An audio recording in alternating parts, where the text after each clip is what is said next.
President Trump ends the ICE surge in Minnesota. Is that a win or a loss for Republicans? Democrats, of course, see blood in the water and now are going totally radical. Bernie Sanders making insane proposals, but also taking over his party. First, it's not often the Daily Wire gives you a Valentine's weekend watch recommendation. Tonight, you're about to see just why that is. Ben After Dark is back. Season 2 premieres tonight, 6 p.m. Eastern on Daily Wire Plus. All week on The Ben Shapiro Show, we make sense of the news. Tonight, we make fun of it. Join me and producer Savvy along with Clay Travis and the Queen of Bravo, Master of Love, $1 Million Matchmaker, Patty Sanger. This season, it is way better than last season. So if you thought that last season was mediocre, let me tell you, this one is even better than mediocre. And Savvy is living her dream this season. This is the season of Savvy. Savvy did her lifelong dream of meeting B-Rad G from Malibu's Most Wanted. That is only one of the myriad surprises that Savvy has experienced this season, and you will experience with us together. Join us for the Season 2 premiere, Ben After Dark, tonight, 6 p.m. Eastern, streaming on Daily Wire Plus.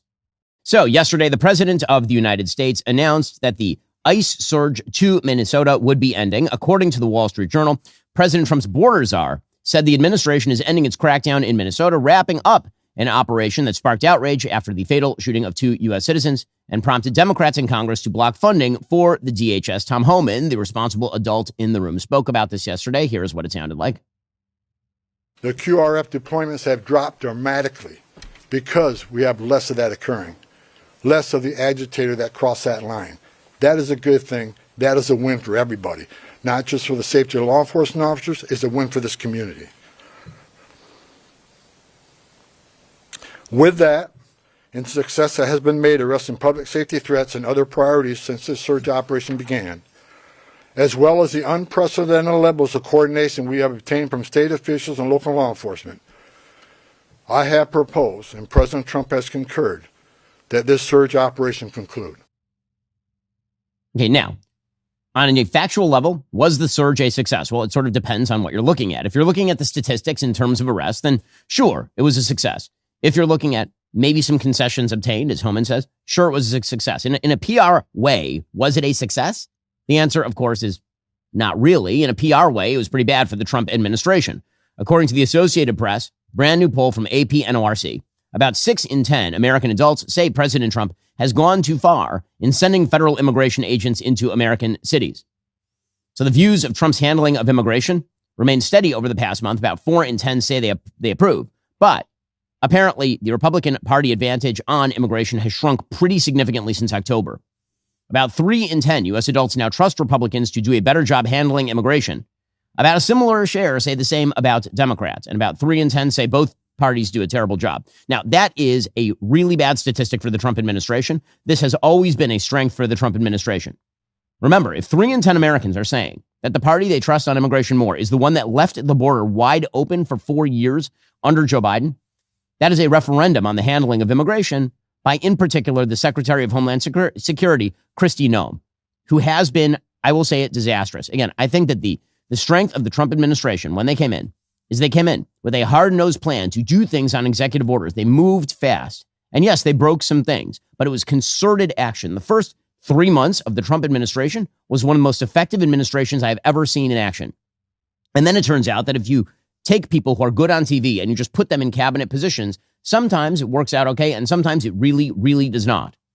And the polling data suggests that based on the ICE operations in Minnesota, that has undercut Trump's popularity on an issue where Republicans ought to have extraordinarily high approval. According to this brand new AP-NORC poll, 62% of Americans say that President Trump has gone too far in sending federal immigration agents into U.S. cities. 61% say that the administration has gone too far in using federal law enforcement at public protests in U.S. cities. 54% say that the administration has gone too far in restricting legal immigration. And 52% say that the administration has gone too far in deporting immigrants living in the United States illegally. There is no excuse for this other than bad rollout, because this was the issue that, number one, promoted Trump to the presidency in 2016 and then did it again in 2024. And this is where, I will say it again, the Secretary of Homeland Security, Kristi Noem, has been very bad at her job. Just as I said yesterday that Attorney General Pam Bondi has not been a credit to the administration. Quiet, solid implementation of mainstream policy. That is the way that administrations maintain popularity, not by going on TV in full makeup in order to promote the most radical version of the policy. There is an extraordinary piece in the Wall Street Journal breaking down Kristi Noem's tenure over at DHS. Suffice it to say, it has been problematic. According to the Wall Street Journal, Kristi Noem has basically used DHS as a platform for her own political gratification. Given the incoming fire that she was taking politically, apparently, 2 days after federal agents shot and killed Alex Preddy, Noem's top advisor and alleged lover, Corey Lewandowski, and that is important because that has been widely alleged. Apparently, it's not even being very well hidden.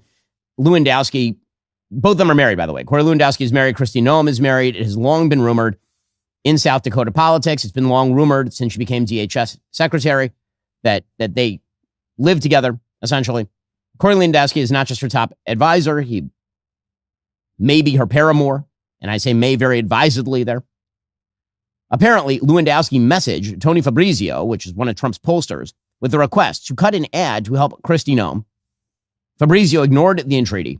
According to the Wall Street Journal, throughout her tenure as Secretary of Homeland Security, a sprawling agency charged with carrying out Trump's central campaign promise of a mass deportation, Noem has attempted to burnish her personal stardom at every turn. With Lewandowski, Trump's former campaign manager, at her side, she has staged a headline-grabbing immigration crackdown while sidelining rivals and dissenters. She's carried out confrontational operations over the objections of longtime immigration officials who warned that such flashy displays would discredit the department's ultimate mission. She's been in constant fights with Tom Homan, again, the adult in the room.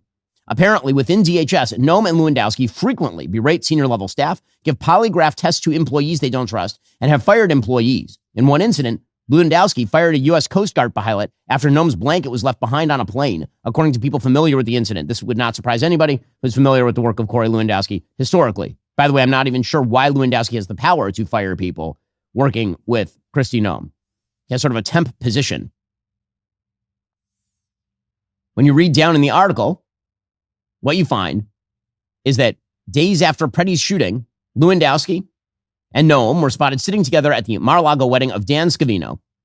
A DHS spokeswoman said Noem serves at the pleasure of the president and has successfully clamped down on inefficiencies to save billions of dollars.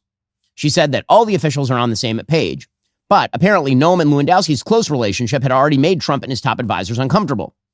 Lewandowski had initially wanted to formally serve as Noem's chief of staff. Trump rejected the idea due to reports of a romantic relationship between the two. After tabloid photos of Lewandowski showed him going back and forth between his apartment and Noem's across the street last year, the secretary moved into a government-owned waterfront house on a military base in Washington that is provided to the leader of the U.S. Coast Guard. The Coast Guard falls under Noem's purview at DHS during peacetime. Apparently, the DHS spokeswoman said Noem moved to the house for increased security and pays rent as well, and Lewandowski spends time at the house. Lewandowski and Noem, who are both married, have publicly denied reports that they are sleeping together.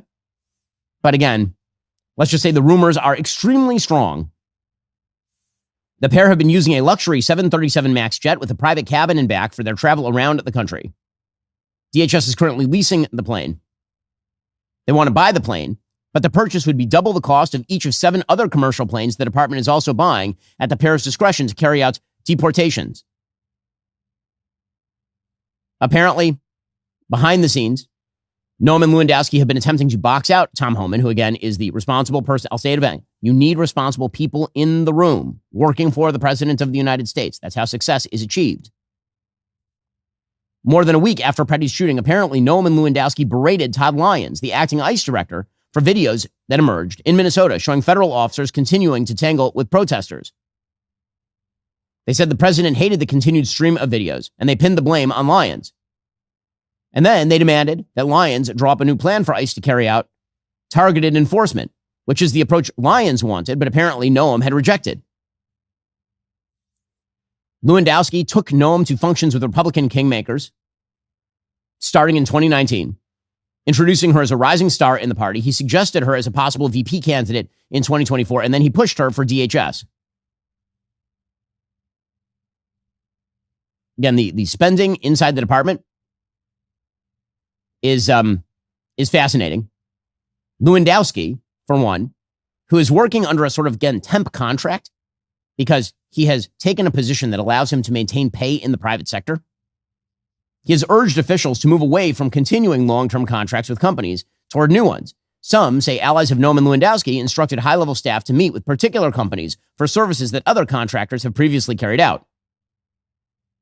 DHS says that Lewandowski is in full compliance with the Office of Government Ethics forms.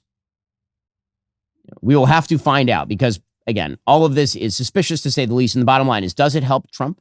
Does it help the administration? Does it help immigration enforcement? I think the answer is no. Now, Republicans doing a terrible job typically leads to Democrats stepping too far. And that is what is happening right now. Well, Kristi Noem has been taking very expensive jets with, like private bedrooms all over the country. So traveling isn't that stressful for her, but it is for pretty much everybody else, especially because when you're going all over the world, the real stress comes when you go online. You don't know who's on your network, if the Wi-Fi is secure, or if the government is watching your data. That's why I take privacy pretty seriously and why I use our sponsor, ExpressVPN. It's fast, reliable, it keeps my information safe. ExpressVPN is the app I trust to protect my privacy online, period. It reroutes your internet connection so nobody, not your Wi-Fi admin, not your service provider, not even government agencies, can actually spy on what you are doing. I'm constantly using public Wi-Fi. I'm flying all over the place. And you know what? My data is nobody's business. It just isn't. Well, good news. ExpressVPN encrypts 100% of my data and yours, your logins, credit cards, all of it. So hackers are completely out of luck.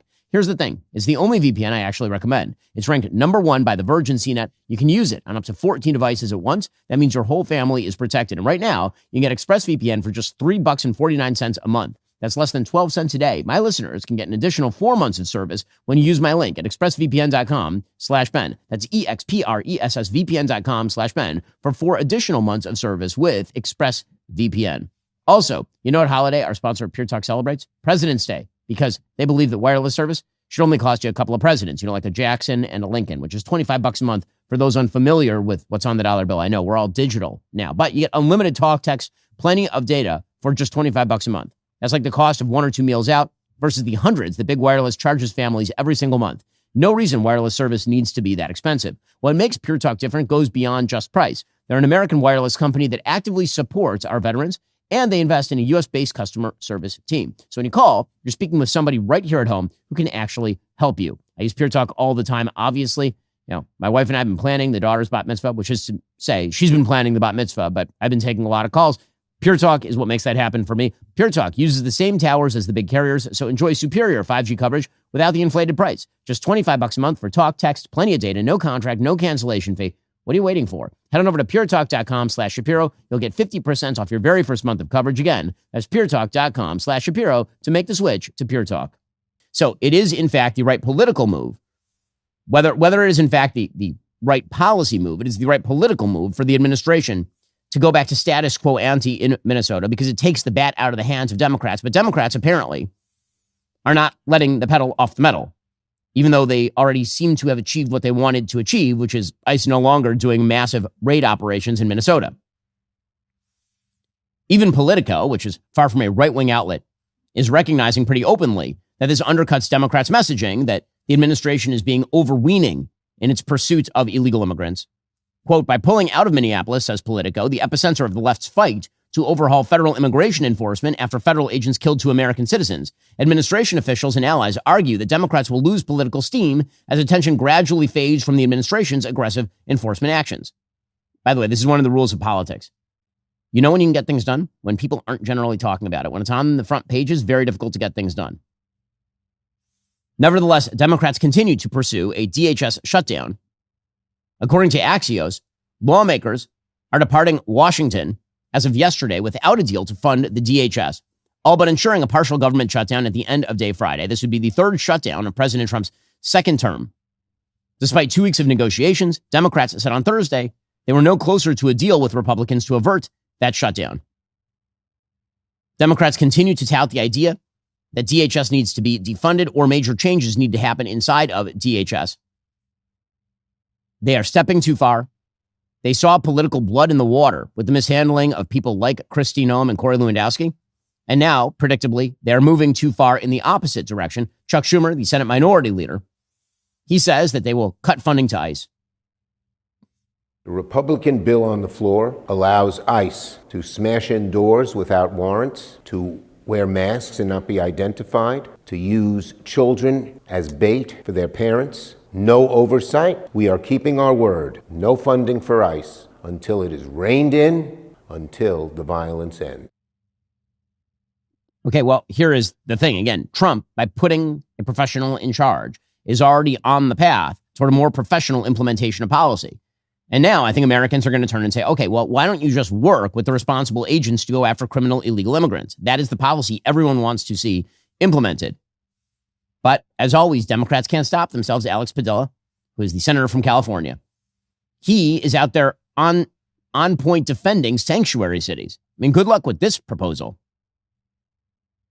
Now, as I was listening to my colleague, he's tried to paint a picture of sanctuary states or sanctuary cities as nothing but lawless. And I get that's maybe a favorite soundbite for right-wing media, but the fact of the matter is it's not true. Sanctuary policies do not mean that there are no laws or that the federal government can no longer enforce federal law in those jurisdictions.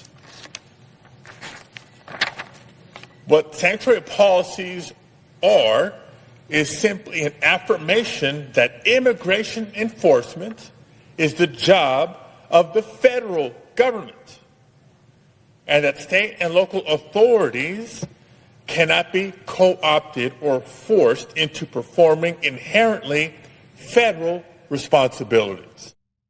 Well, I mean, that is not exactly what sanctuary cities and jurisdictions are. What they are instructions for state and local officials not to cooperate with federal law enforcement, meaning that they could voluntarily help out ICE by, for example, calling in jail detainees to ICE for immigration violations, and they won't do that. No one is saying that the feds can force states to do that, but states can voluntarily do it. And of course, when they don't, what do you think is the natural result? The natural result, of course, is to put more ICE agents in the streets. This, by the way, is the Democrats' game. What Democrats want is more chaos in the streets because they think that it's a political winner for them. Now, it doesn't have to be a political winner for Democrats. The reason this turned into a political winner, at least in the moment, the reason the Democrats won the battle in the moment in Minnesota and the left won the battle in the moment, again, is because of the bad PR rollout done by top members of the Trump administration, by people like Greg Bovino, by people like Kristi Noem. You just don't see this kind of mess being made in other parts of the administration. In a little while, we'll get to the EPA under Lee Zeldin. Lee Zeldin is a professional.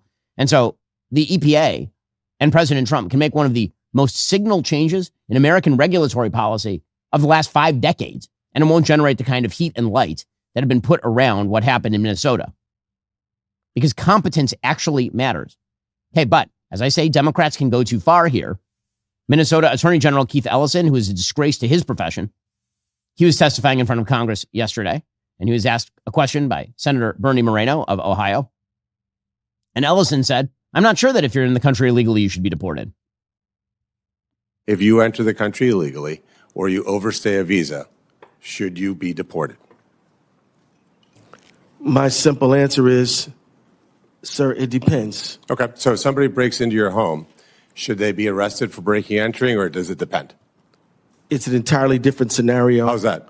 Because immigration is essentially a civil, and the breaking into my home is a criminal matter. Oh, okay, gotcha. So if there's laws that should be enforced, so we shouldn't enforce civil violations? We absolutely should enforce them. But you just said that it's a civil matter, so it's different. So if somebody you enforce civil matters. So if somebody commits a civil infraction, it shouldn't be enforced? It should be. Okay, so they should be deported. No, they should have due process that is associated with their petition. So, okay, for example, so the act of entering the country illegally, you think we should say, well, did you really do it or not do it? It's pretty obvious that they did, right? Well, I mean, it would depend on the facts of the situation. Again, it should not depend on the facts of the situation. You can say that every illegal immigrant in the country should be deported, but you have to prioritize because of resource shortages. You can talk about extenuating circumstances, people who have natural-born American citizen children, for example, but they themselves are illegal immigrants. You can talk about all that. That's not what Keith Ellison is doing. He is setting up a roadblock to actual implementation of law. This is a point that Senator Ron Johnson made to the Minnesota AG. He says that you and people in the Democratic Party facilitated tragedy in Minnesota. This is true. And again, a more competent DHS secretary would have been able to highlight this with more alacrity. I, as a government official, would have said, back off. Let us work with ICE. Let's cooperate with them. Let's see if we can't de-escalate this. But Attorney General, you did the exact opposite. And 2 people are dead because you encouraged them to put themselves into harm's way. And now you're exploiting those 2 martyrs. That was a tragedy. It never should have happened. Now, we can investigate, but I can't imagine being a law enforcement official where I know my colleagues have been shot at, their vehicles rammed, that there are trained activists deployed.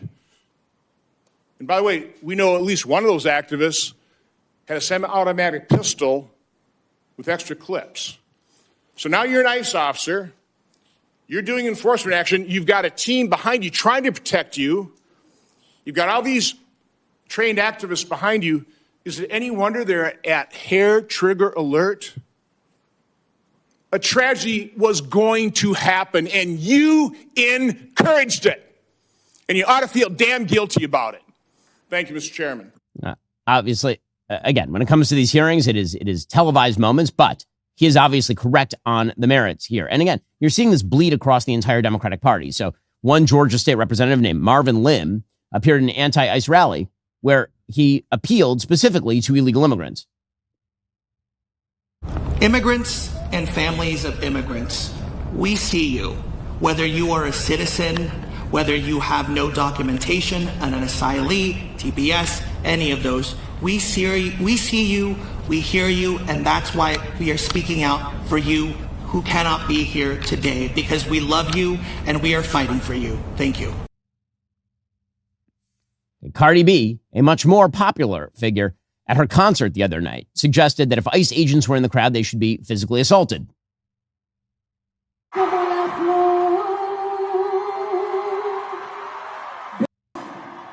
If ICE come in here, we're going to jump their I got some bear mace in the back. They took my fans. Let's go. She seems like a sane and rational human being. Maybe ICE should deploy some robots to just be near her.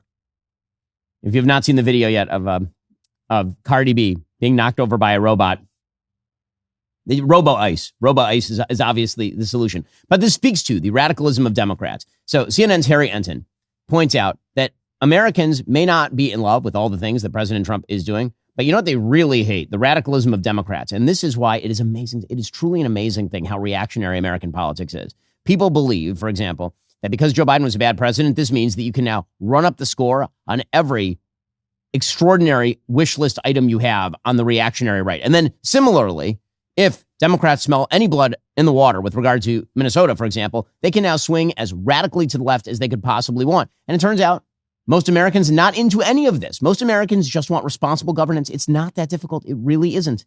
Here's Harry Enton pointing out that whatever you think of the Republicans, Americans think Democrats are way off the reservation. So if the ideology of the Democratic Party is shifting or changing, how are people feeling about it? Okay, so we're talking about the Democratic base, right? But what about all Americans, right? How about all voters? Voters who say the Democrats are now too liberal. Look at this percentage. It was 42% in 96, 48% in 2013, now 58% in 2025 of all voters say that the Democratic Party is too liberal. The Democrats are moving to the left, the far left is gaining power, and there could be some electoral repercussions because what we see right now is voters, the clear majority, say that they are too liberal.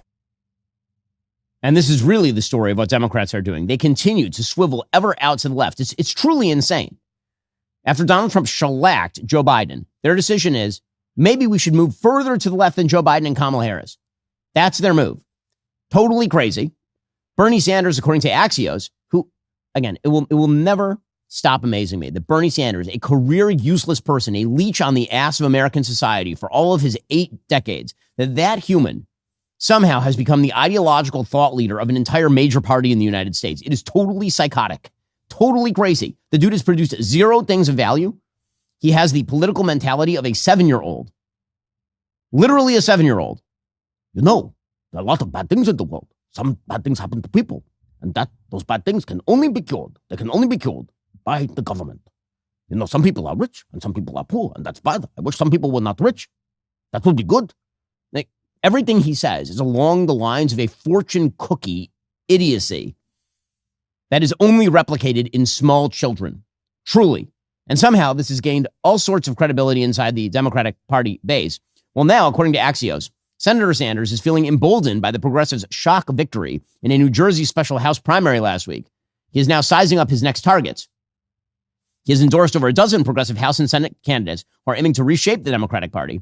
Asked in a phone interview where else he thinks the left can win upset victories, Sanders pointed to a fighting oligarchy rally he is doing on Friday with a person called Nita Alam, who is challenging Representative Valerie Foushee, is in North Carolina. Brad Lander, who is challenging Representative Dan Goldman, and Lander is a nut job. He is a nutcase. He is a full-on Zoran Mamdani socialist. Also has a strong chance to win, says Bernie Sanders. All of this is following the victory of progressive Analilia Mejia in a special primary election last week to succeed now Governor Mikey Sherrill. She finished narrowly ahead of former Representative Tom Malinowski.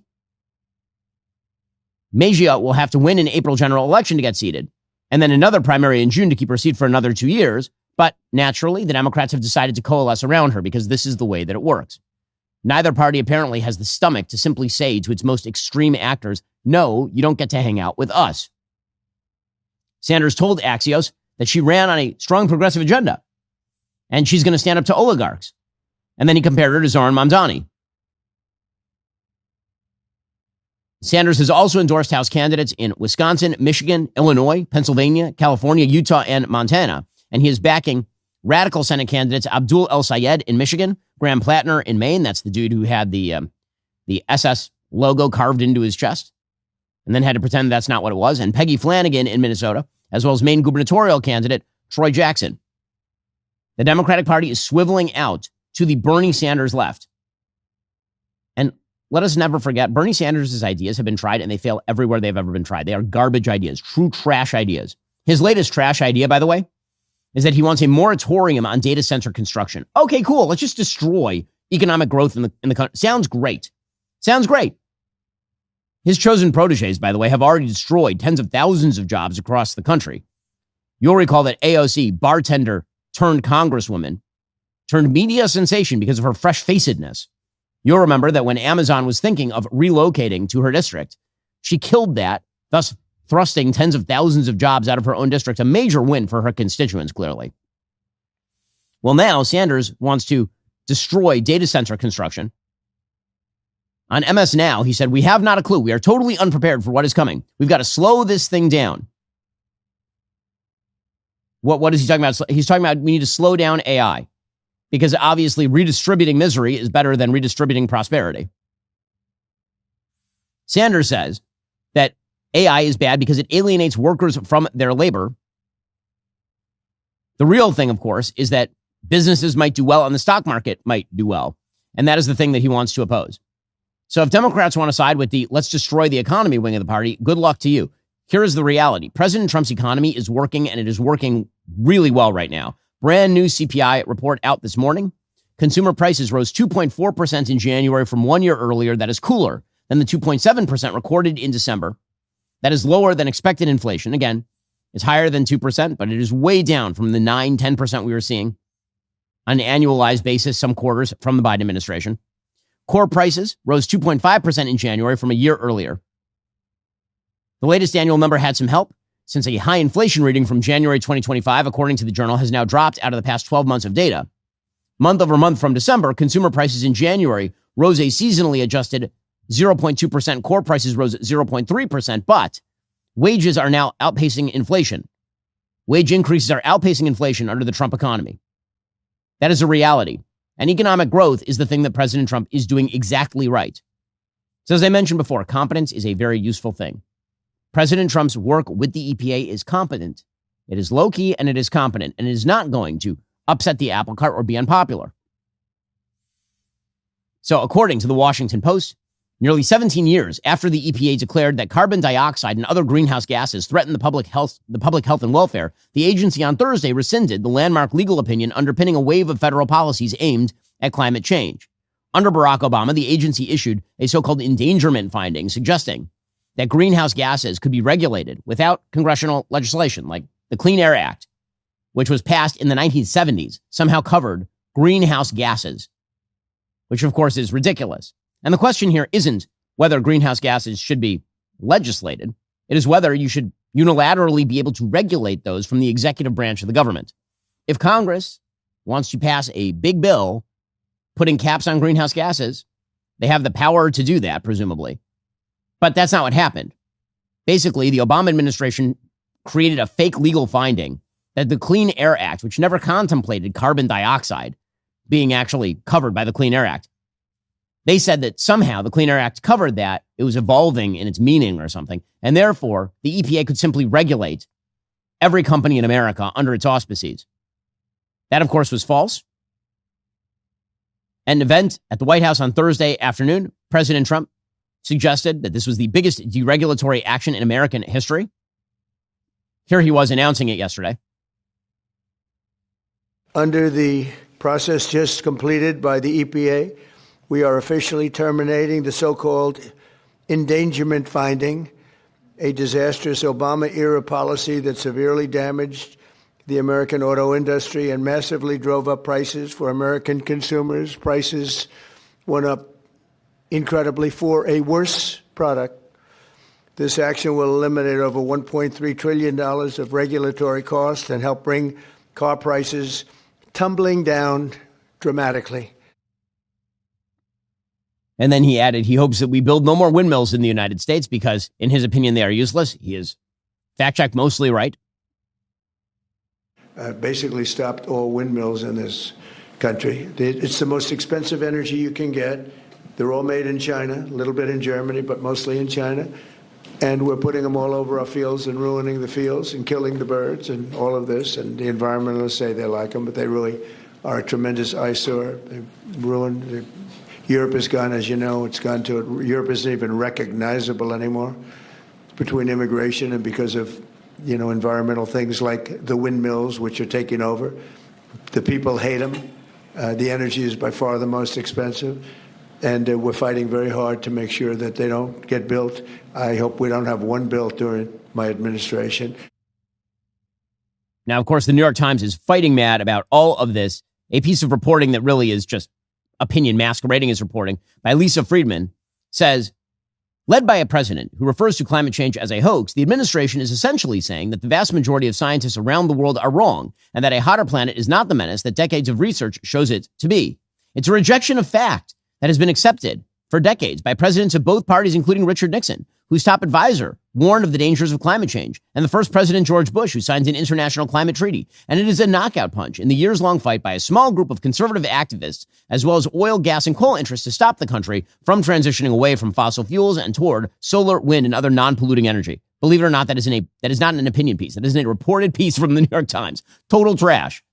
You can hold that opinion for sure, but that is not the reason. You could totally hold that climate change is happening and even is anthropogenic and still believe that the EPA should not have the unilateral ability to regulate carbon emissions under the Clean Air Act, that is a legal abomination, and that the administration is right to stop that. You can also hold that there are mitigation measures and adaptation measures that are significantly better than simply restricting usage of carbon when it comes to, for example, car emissions. And also that cars have gotten significantly more effective at using fossil fuels, which is true. Their miles per gallon have gone way, way, way up since they were back in the 1970s, for example. But of course, the New York Times is a gigantic opinion page masquerading as a reporting outlet. This is why whenever people say, the Trump administration, they violate legality all the time. The Trump administration, when they violate things legally, they usually do so in the most blatant fashion. It's clear to everybody. The thing Democrats have done for decades is simply twisted and turned and violated the law by gutting the law and wearing it around. That's what happened, again, with the Clean Air Act. If you want Congress to pass this thing, if you want Congress to regulate greenhouse gases, Democrats, why don't you get elected to a majority in the House, Senate, and presidency, and then you can pass some sort of legislation. But the very notion that a regulatory agency should have this level of control over the economy based on something that no law ever gave them authority to do is totally insane. We should also mention here that Europe has made its entire economy subservient to the whims of environmental activists, which is why one reason they've been under a state of heavy stagnation for legitimately decades at this point. And they will never let go. Ursula von der Leyen, the head of the EU, here she was claiming that actually the EU's carbon market, which regulates the building of power plants and prevents the dissemination of energy and has made the EU essentially irrelevant in the pursuit of AI, for example. It has cut them out of the next generation of economic growth. Here she was saying it's actually wonderful. It's actually great. The emission trading system has clear benefits. It's always important that we look at the effects. It is a market-based system. It is technology completely neutral. It says basically if you want to pollute, you pay. If you don't want to pay, innovate. And this is what happened. It has been introduced in 2005. And since then, the emissions have gone down by 39%. The sectors covered by ETS1 have grown by 71%. So decarbonization and growth can go hand in hand. And there were revenues of 260 billion euros generated, partially for the European level. It's a smaller part, mostly 78% for the member states themselves. If the EU wishes to make itself subservient to the idiocies of the green movement, that's their problem. But President Trump isn't doing that. And if the Democratic Party decides to mirror all of that, in the long term, that is not going to go well for them. Again, Democrats are unable to divide off from their most radical ideas, and it is a disaster area for them. That is true on illegal immigration. It is true on economics, and it is true, obviously, on social issues. Every Democratic major candidate refuses to divide off from the craziest idea of the last 50 years, and maybe of all time, that boys are girls or can become girls. And the damage has been catastrophic. You've seen it in everything from mass shootings to the actual damage that young people are doing to their own bodies. There's a fascinating and horrifying piece in today's Wall Street Journal from Soren Aldako called What I Suffered Being Transgender. Quote, when I was 11, I began identifying as transgender. I had gone down a rabbit hole of websites and niche online forums. There I met a friend, an artist who was 14, whom I admired and looked up to. We both felt different, out of place in society. Born 10 years earlier, we would have been called tomboys. Instead, we writhed under the pressure of the female role. The internet told us the logical conclusion of that struggle was to identify as boys. This person writes, I come from a broken home. While my mother and stepfather always loved me, my stepfather became severely disabled when I was 3, leaving me feeling as though I had to raise myself. I eventually reached out to my biological father around a decade later when he and my stepmother saw my distress and were told by a psychiatrist that this distress was related to my transgender identity. They began to consider the benefits of affirming me in my transition. Too young to vote or drink, I became immersed in the idea that hormones and surgeries would fix me. At the transgender support group I attended, most of the focus was on who was starting hormones and how it was going for them. I was envious. I wanted the same feelings of affirmation they had. Most of them were on hormones prescribed by a nurse practitioner who attended the group. When I was 17, says this person, I went with my stepmother to see that nurse practitioner who prescribed testosterone and estrogen blockers 30 minutes later. These hormones were one of the many medical interventions I pursued in my teens. At 19, I had top surgery, a euphemism for elective double mastectomy. My surgeon made sure to facilitate my physical transition as much as possible, spoon-feeding me talking points for insurance coverage. I donned rainbow hair, medical knee braces, and prescription compression socks to my surgery date. I was on more than 10 different medications when I went under the knife. After the surgery, I suffered major complications. I had severe bruising all down my ribcage, along my sides, and on my chest. My surgeons repeatedly dismissed me when I came to them with these problems. Eventually, I sought care at a local emergency room where hospital personnel told me only breast oncology would see me. These doctors were kind, used to working with vulnerable women. The realization I had been gaslit sunk in as I watched them cut my scars back open, empty out nearly 3 cups of blood, and sew in Penrose drains. I made the decision to face who I really was, without the medicine, without the hormones or additional surgery, 6 months after this experience. While taking classes at the University of Texas at Austin, I began to make sense of my transgender identity through the lens of human development. Piecing together my turbulent family life and adolescent, internet habits, among other things, it dawned on me I had never been born in the wrong body. There was no way to be born in the wrong body at all. And this person sued the medical providers As a seventh generation Texas, going before the Supreme Court of Texas was never something I saw myself doing, says this person, let alone doing because I listened to my doctors, yet here I am. Now, again, this person doesn't exist, according to the Democrats. People who detransition, they've been basically erased. Not only that, we've been informed by the Democratic Party that to even discuss such issues demonstrates hatred of trans people, transphobia. If Democrats continue to pursue this insanity, they will reap the electoral whirlwind. Meanwhile, abroad, Democrats continue to push their own bizarro world version of how politics ought to work. According to the Washington Post, Secretary of State Marco Rubio and Representative Alexandria Ocasio-Cortez are going to the Munich Security Conference.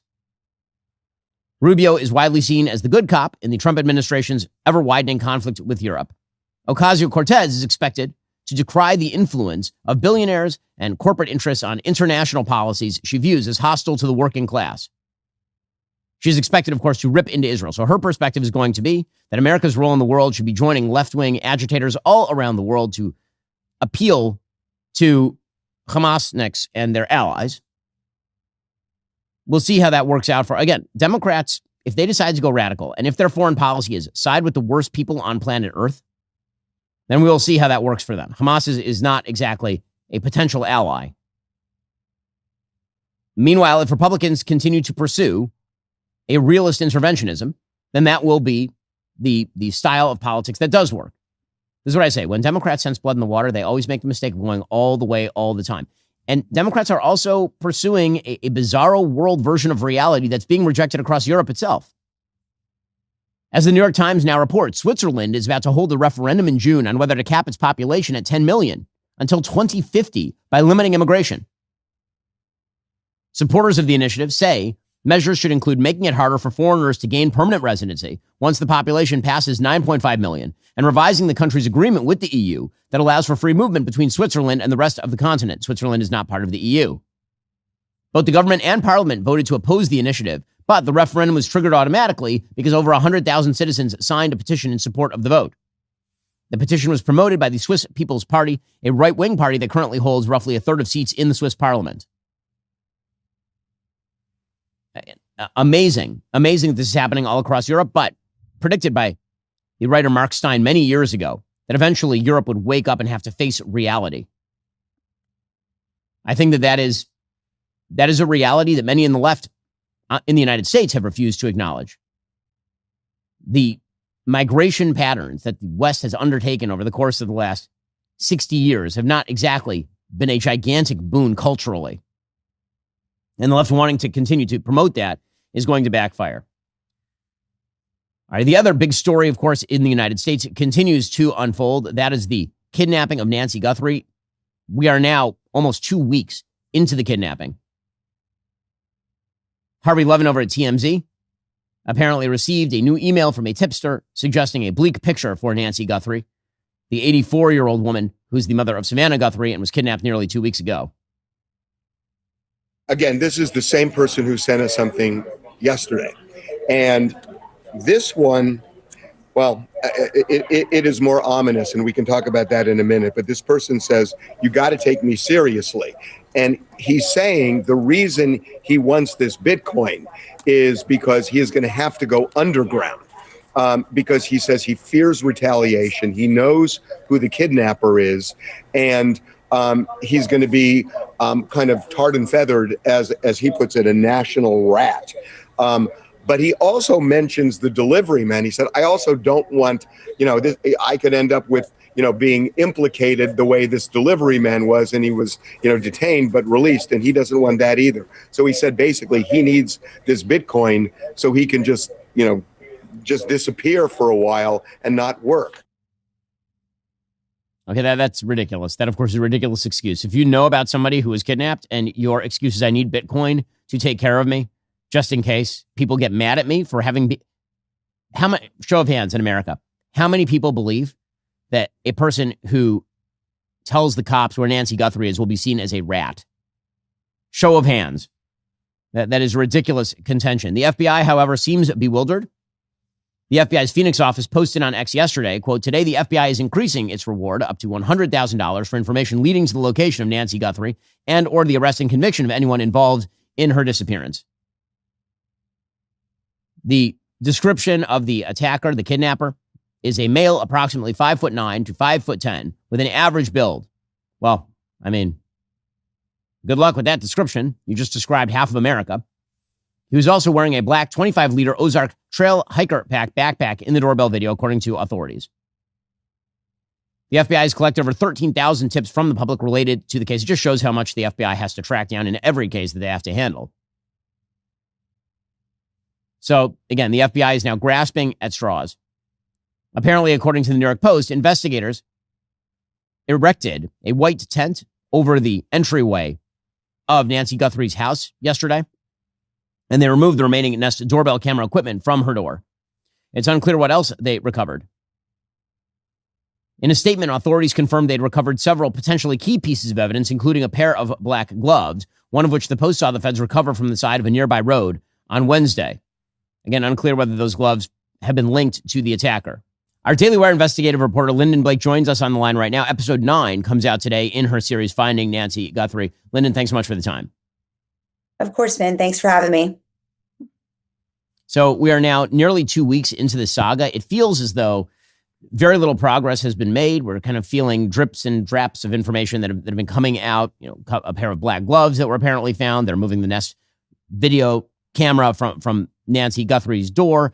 Harvey Levin referenced somebody who says he knows where she is, but that person won't reveal it unless they're given Bitcoin. Where are we in all this? Are we closing in on anybody, or is this basically at this point a search for a body? I mean, the longer this lasts, the closer, the more likely it is, it seems to me, that she has passed away.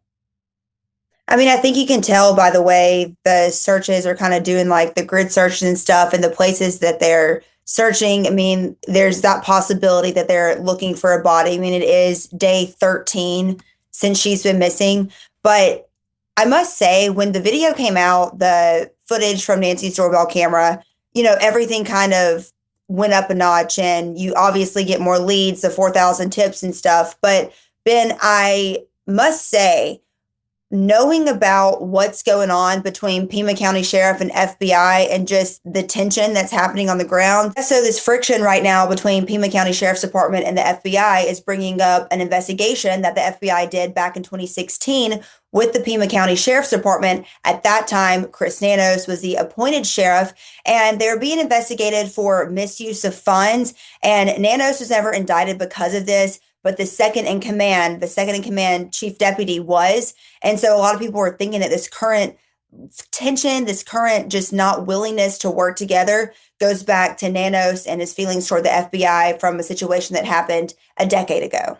It makes you think that they're not close to zoning in on this thing because they're dealing with their own drama. I mean, the latest report is Pima County Sheriff Chris Nanos sent a glove off to a lab in Florida instead of the FBI lab in Virginia. And so that evidence could have to potentially be retested. A federal source told us that they weren't really able to take hold of this case until a few days ago. And I think that's where you started to see, you know, yesterday with this white tent going up, and you're like, why wasn't that done days ago? And we've had Amazon packages and pizza all being delivered to Nancy's front door since blood has been just on her front steps and she's been missing. But that's because the FBI was met with such pushback from local authorities. And you can go down the rabbit hole, and the FBI and Nanos have a past from 10 years ago. But it just has to be frustrating for the Guthrie family, especially seeing all these reports. And you're like, can we just let the FBI help? You have Trump saying full support. We're sending in everything you need. Let them help instead of being prideful and being like, no, like we know this territory. Yes, Pima County knows the local territory. They have their strength too, but let the FBI use their technology. But again, I mean, it just seems like with all this drama happening, no, it doesn't make me feel like there's someone that's going to be captured today. But of course you hope that. And I've spoken to FBI agents and they all agree that doorbell camera footage, great lead, just a plethora of things you can take from there. We know what the backpack is, Ozark Trail hiking backpack from Walmart. They've recovered gloves on the side of the road.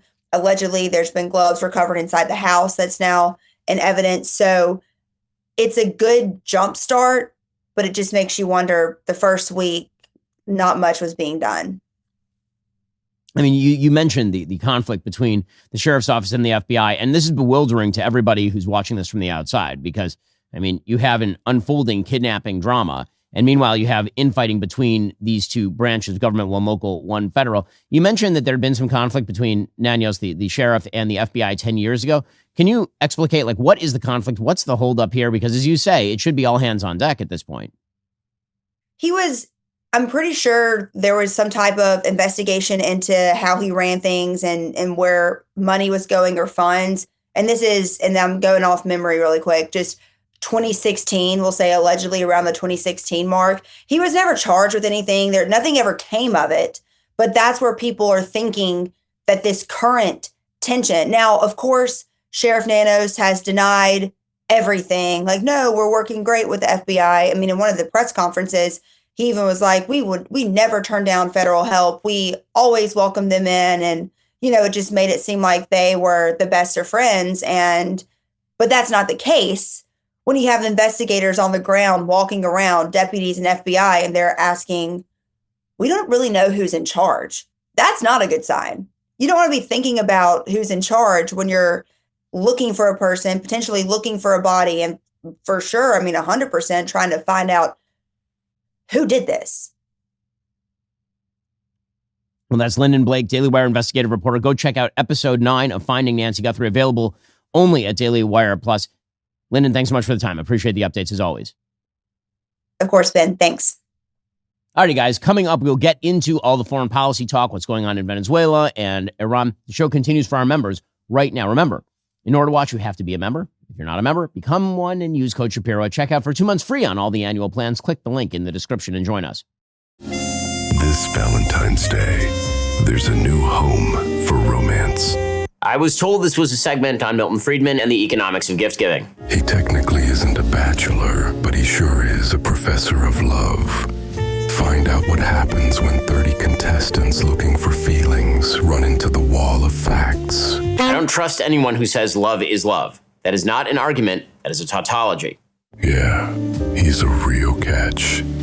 Get ready for bad advice, real viewer questions, Ben destroys, and the world's most famous millionaire matchmaker, Patty Stanger, who stops by to help us find that special someone on the year's most intimate day. Guys, did anyone even try to clear this with me? Hey, look on the bright side. Dinner reservations are going to be easier to make for one.